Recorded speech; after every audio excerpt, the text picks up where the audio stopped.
So hello guys, welcome back to my YouTube channel. Guys आज हम बात करने वाले हैं रेलवे भर्ती परीक्षा 2026 के लिए टॉप 30 ऐसे महत्वपूर्ण प्रश्नों की जो आपकी परीक्षा में बार बार पूछे गए हैं।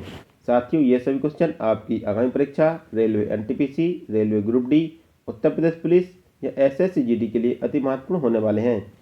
साथियों, यदि आप किसी भी गवर्नमेंट एग्जाम की तैयारी करते हैं तो यह वीडियो आपके लिए बहुत ही इंपॉर्टेंट है, तो वीडियो के अंत तक बने रहिए। चलिए हम स्टार्ट करते हैं।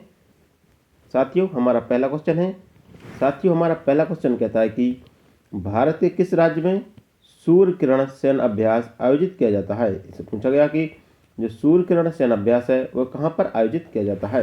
इसके ऑप्शन देखते हैं, राजस्थान, उत्तराखंड, हिमाचल प्रदेश या सिक्किम। तो इसका राइट आंसर होगा उत्तराखंड। सूर्य किरण सैन्य अभ्यास उत्तराखंड में आयोजित किया जाता है। इसका राइट आंसर ऑप्शन बी होगा। हमारा अगला क्वेश्चन है। साथियों, हमारा अगला क्वेश्चन कहता है कि भारतीय संविधान का कौन सा अनुच्छेद ग्राम पंचायतों के गठन से संबंधित है। इसे पूछा गया कि कौन सा अनुच्छेद ग्राम पंचायत के गठन से संबंधित है। इसके ऑप्शन है अनुच्छेद 32, अनुच्छेद 40, अनुच्छेद 44 या अनुच्छेद 51। तो इसका राइट आंसर होगा अनुच्छेद 40। अनुच्छेद 40 है जो ग्राम पंचायत के गठन से संबंधित अनुच्छेद है। तो इसका राइट आंसर ऑप्शन बी होगा। हमारा अगला क्वेश्चन है, रॉकी पर्वत श्रृंखला किस महाद्वीप में स्थित है। इसे पूछा गया कि जो रॉकी पर्वत श्रृंखला है वो किस महाद्वीप में स्थित है। इसका ऑप्शन है दक्षिण अमेरिका, एशिया, उत्तरी अमेरिका या यूरोप। तो इसका राइट आंसर होगा उत्तरी अमेरिका। जो रॉकी पर्वत श्रृंखला है वो उत्तरी अमेरिका में स्थित है। तो इसका राइट आंसर ऑप्शन सी होगा। हमारा अगला क्वेश्चन है, प्रकाश संश्लेषण की क्रिया में पौधे कौन सी गैस छोड़ते हैं। इसे पूछा गया कि प्रकाश संश्लेषण की क्रिया में पौधे हैं जो कौन सी गैस छोड़ते हैं। ऑप्शन है कार्बन डाइऑक्साइड, नाइट्रोजन, हाइड्रोजन या ऑक्सीजन। तो इसका राइट आंसर होगा ऑक्सीजन। साथियों, प्रकाश संश्लेषण की क्रिया में पौधे CO2 ग्रहण करते हैं, ठीक है, CO2 ग्रहण करते हैं और O2 छोड़ते हैं। तो इसका राइट आंसर ऑप्शन डी होगा। हमारा अगला क्वेश्चन है, वर्ष 2026 में होने वाले 25वें शीतकालीन ओलंपिक खेलों की मेजबानी कौन सा देश करेगा। इसे पूछा गया कि 25वें शीतकालीन ओलंपिक खेलों की मेजबानी कौन सा देश करेगा। ऑप्शन है फ्रांस, इटली, चीन या कनाडा। इसका राइट आंसर होगा इटली, ठीक है। वर्ष 2026 में होने वाले 25वें शीतकालीन ओलंपिक खेलों की मेजबानी इटली में की जाएगी, इटली के द्वारा की जाएगी। तो इसका राइट आंसर ऑप्शन बी होगा। हमारा अगला क्वेश्चन है, हीराकुंड बांध किस नदी पर निर्मित है। इसे पूछा गया कि जो हीराकुंड बांध है वो किस नदी पर निर्मित है। इसका ऑप्शन है गंगा, महानदी, कावेरी या नर्मदा नदी। इसका राइट आंसर होगा महानदी। जो हीराकुंड बांध परियोजना है वो है महानदी में स्थित है और यह उड़ीसा राज्य में स्थित है। कहाँ पर? उड़ीसा राज्य में स्थित है। इसका राइट आंसर ऑप्शन बी होगा। हमारा अगला क्वेश्चन है, मनुष्य के शरीर में इंसुलिन का निर्माण कहाँ होता है। तो पूछा गया कि मनुष्य के शरीर में इंसुलिन का निर्माण कहाँ पर होता है। इसके ऑप्शन है यकृत, अग्न्याशय, तिल्ली या पित्ताशय। इसका राइट आंसर होगा अग्न्याशय। अग्न्याशय में इंसुलिन का निर्माण होता है। इसका राइट आंसर ऑप्शन बी होगा। हमारा अगला क्वेश्चन है, साथियों, हमारा अगला क्वेश्चन कहता है कि सिंधु घाटी सभ्यता का बंदरगाह नगर किसे माना जाता है। इससे पूछा गया कि सिंधु घाटी सभ्यता के बंदरगाह नगर किसे माना जाता है। इसका ऑप्शन है हड़प्पा, मोहनजोदड़ो या लोथल या कालीबंगा। तो इसका राइट आंसर होगा लोथल। साथियों, सिंधु घाटी सभ्यता का प्रमुख बंदरगाह लोथल था। तो इसका राइट आंसर ऑप्शन सी होगा। हमारा अगला क्वेश्चन है, भारत का सिलिकॉन वैली किस शहर को कहा जाता है। इससे पूछा गया कि भारत का सिलिकॉन वैली किस शहर को कहते हैं। ऑप्शन है हैदराबाद, पुणे, बेंगलोर या चेन्नई। तो इसका राइट आंसर होगा बेंगलोर। बेंगलोर को सिलिकॉन वैली के नाम से जानते हैं। इसका राइट आंसर ऑप्शन सी होगा। हमारा अगला क्वेश्चन है, भारतीय संविधान की किस अनुसूची में दल बदल विरोधी कानून का प्रावधान है। इससे पूछा गया कि दल बदल विरोधी कानून का प्रावधान किस अनुसूची में किया गया है। इसके ऑप्शन है 8वीं अनुसूची, 9वीं अनुसूची, 10वीं अनुसूची या 12वीं अनुसूची। तो इसका राइट आंसर होगा 10वीं अनुसूची। 10वीं अनुसूची में दल बदल से संबंधित कानून का प्रावधान किया गया है, तो इसका राइट आंसर ऑप्शन सी होगा। साथियों, 10वीं अनुसूची 52वें संविधान संशोधन के तहत जोड़ी गई थी। ठीक है, 52वें संविधान संशोधन के तहत 10वीं अनुसूची जोड़ी गई थी, जिसमें दल बदल से संबंधित विरोधी कानून का प्रावधान किया गया है। हमारा अगला क्वेश्चन है, कौन सा विटामिन रक्त के थक्का जमाने में मदद करता है? इससे पूछा गया कि कौन सा विटामिन है जो रक्त के थक्का जमाने में मदद करता है। इस ऑप्शन है vitamin A, vitamin C, vitamin D या विटामिन के। तो इसका राइट आंसर होगा विटामिन के। विटामिन के है जो रक्त का थक्का जमाने में मदद करता है। तो इसका राइट आंसर ऑप्शन डी होगा। हमारा अगला क्वेश्चन है, लाफिंग गैस का रासायनिक नाम क्या है? इससे पूछा गया कि लाफिंग गैस का रासायनिक नाम क्या है। ऑप्शन है nitric oxide, nitrous oxide, nitrogen dioxide या नाइट्रोजन पेंटाऑक्साइड। तो इसका राइट आंसर होगा नाइट्रस ऑक्साइड। लाफिंग गैस का रासायनिक नाम नाइट्रस ऑक्साइड है। तो इसका राइट आंसर ऑप्शन बी होगा। हमारा अगला क्वेश्चन है, वर्ष 2026 में फीफा विश्व कप की मेजबानी कौन सा देश या देशों का समूह करेगा? इससे पूछा गया कि वर्ष 2026 में फीफा विश्व कप की मेजबानी किस देश के द्वारा या किन देशों के द्वारा की जाएगी?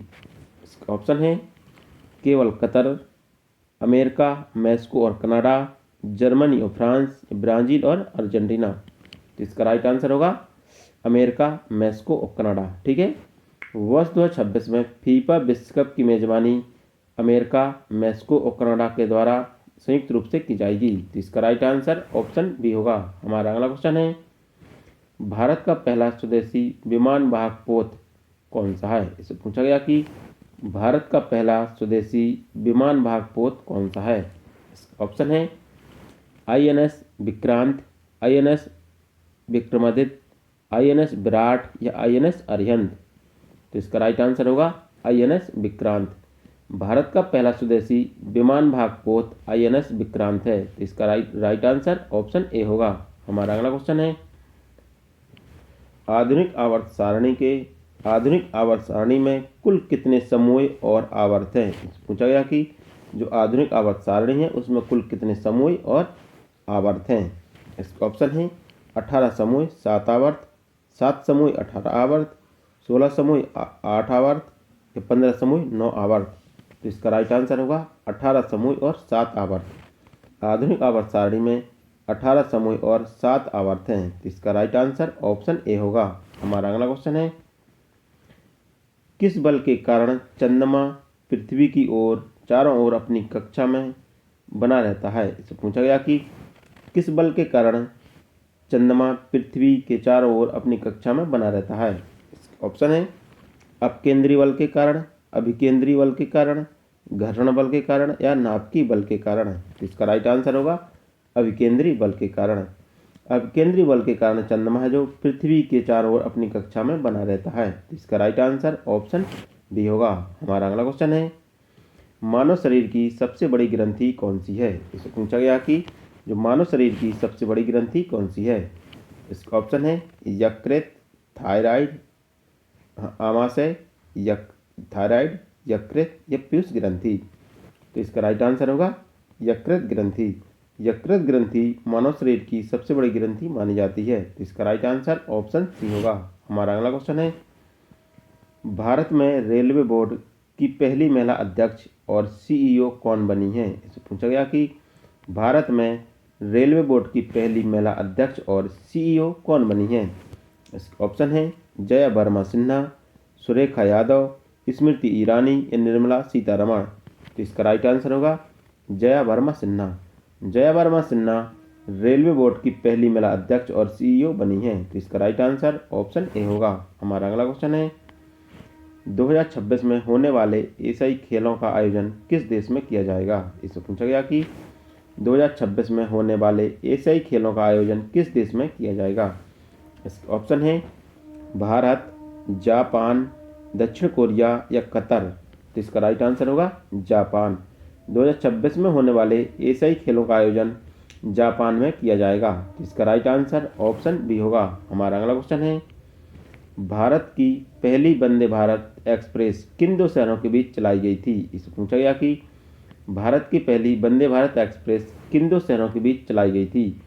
इसका ऑप्शन है दिल्ली से मुंबई, दिल्ली से वाराणसी, दिल्ली से कटरा, मुंबई से अहमदाबाद। तो इसका राइट आंसर होगा दिल्ली से वाराणसी। भारत की पहली वंदे भारत एक्सप्रेस दिल्ली से वाराणसी के बीच चलाई गई थी। इसका राइट आंसर ऑप्शन बी होगा। हमारा अगला क्वेश्चन है, सप्तकोशी उच्च बांध परियोजना भारत और किस देश के बीच संयुक्त परियोजना है? इससे पूछा गया कि जो सप्तकोशी उच्च बांध भारत और किस देश के बीच संयुक्त परियोजना है? इसका ऑप्शन है भूटान, बांग्लादेश, नेपाल और म्यांमार। इसका राइट आंसर होगा नेपाल। जो सप्तकोशी उच्च बांध परियोजना है वह भारत और नेपाल की एक संयुक्त परियोजना है। इसका राइट आंसर ऑप्शन सी होगा। हमारा अगला क्वेश्चन है, खजुराहो के मंदिर का निर्माण किस राजवंश के शासकों ने कराया था? इससे पूछा गया कि जो खजुराहो के मंदिरों का निर्माण है वो किन वंश के शासकों के द्वारा कराया गया था? ऑप्शन है मौर्य वंश, चोल वंश, चंदेल वंश या पल्लव वंश। इसका राइट आंसर होगा चंदेल वंश।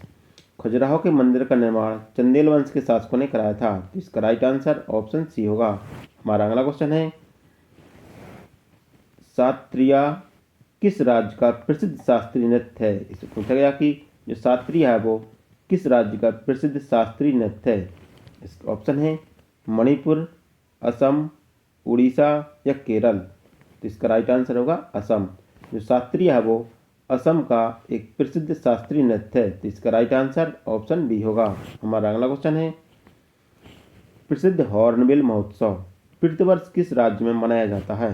साथियों, ऐसे क्वेश्चन लगातार परीक्षाओं में पूछे गए हैं, ठीक है, तो आपको इनको मार्क कर लेना है, ठीक है।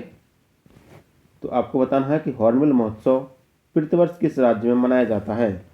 ऑप्शन है मिजोरम, नागालैंड, मेघालय या त्रिपुरा। तो इसका राइट आंसर होगा नागालैंड। जो हॉर्नबिल महोत्सव है वो प्रतिवर्ष नागालैंड में मनाया जाता है। तो इसका राइट आंसर ऑप्शन बी होगा। हमारा अगला क्वेश्चन है, विश्व की सबसे गहरी झील बेकाल झील किस देश में स्थित है? इससे पूछा गया कि विश्व की सबसे गहरी झील जो बेकाल झील है वो किस देश में स्थित है? ऑप्शन है कनाडा, रूस, अमेरिका या ब्राज़ील। तो इसका राइट आंसर होगा रूस। विश्व की सबसे गहरी बेकाल झील है जो रूस में स्थित है। तो इसका राइट आंसर ऑप्शन बी होगा। हमारा अगला क्वेश्चन है, कांजीरंगा राष्ट्रीय उद्यान किसके लिए प्रसिद्ध है? इससे पूछा गया कि जो कांजीरंगा राष्ट्रीय उद्यान है वो किसके लिए प्रसिद्ध है? इसके ऑप्शन है एशियाई शेर के लिए, एक सींग वाले गैंडा के लिए, बंगाल टाइगर के लिए, जंगली हाथी के लिए। तो इसका राइट आंसर होगा एक सींग वाले गैंडा के लिए। जो कांजीरंगा राष्ट्रीय उद्यान है वह एक सींग वाले गैंडा के लिए प्रसिद्ध है। तो इसका राइट आंसर ऑप्शन बी होगा। साथियों, एक कांजीरंगा राष्ट्रीय उद्यान असम राज्य में स्थित है। कहाँ पर है? असम राज्य में स्थित है। असम में ही मानस वन्यजीव अभ्यारण्य, क्या मानस वन्यजीव अभ्यारण्य असम में स्थित है, ठीक है, और कांजीरंगा राष्ट्रीय उद्यान भी असम में स्थित है। हमारा अगला क्वेश्चन है, संयुक्त राष्ट्र संघ का मुख्यालय कहाँ स्थित है? तो पूछा गया कि संयुक्त राष्ट्र संघ का मुख्यालय कहाँ पर स्थित है? ऑप्शन है जिनेवा, पेरिस, न्यूयॉर्क या वाशिंगटन डीसी। तो इसका राइट आंसर होगा न्यूयॉर्क। संयुक्त राष्ट्र संघ का मुख्यालय न्यूयॉर्क में स्थित है। तो इसका राइट आंसर ऑप्शन सी होगा। हमारा अगला क्वेश्चन है, एशियाई विकास बैंक एडीबी का मुख्यालय कहाँ स्थित है? इससे पूछा गया कि एशियाई विकास बैंक का मुख्यालय कहाँ पर स्थित है? इसके ऑप्शन है बीजिंग, मनीला या टोक्यो या जकार्ता। तो इसका राइट आंसर होगा मनीला, ठीक है। एशियाई विकास बैंक का मुख्यालय मनीला में स्थित है। तो इसका राइट आंसर ऑप्शन बी होगा। हमारा अगला क्वेश्चन है, डेविस कप का संबंध किस खेल से है? इससे पूछा गया कि जो डेविस कप है इसका संबंध किस खेल से है? इसका ऑप्शन है फुटबॉल, क्रिकेट, टेनिस या हॉकी। तो इसका राइट आंसर होगा टेनिस। जो डेविस कप है जो टेनिस से संबंधित है। तो इसका राइट आंसर ऑप्शन सी होगा। हमारा अगला क्वेश्चन है, बुकर पुरस्कार किस क्षेत्र में उत्कृष्ट कार्य के लिए दिया जाता है? इससे पूछा गया है जो बुकर पुरस्कार है वो किस क्षेत्र में उत्कृष्ट कार्य के लिए दिया जाता है? इसका ऑप्शन है विज्ञान क्षेत्र में, साहित्य के क्षेत्र में, संगीत के क्षेत्र में या समाज सेवा के क्षेत्र में। इसका राइट आंसर होगा साहित्य के क्षेत्र में। बुकर पुरस्कार साहित्य के क्षेत्र में दिया जाने वाला एक प्रमुख पुरस्कार है। इसका राइट आंसर ऑप्शन बी होगा।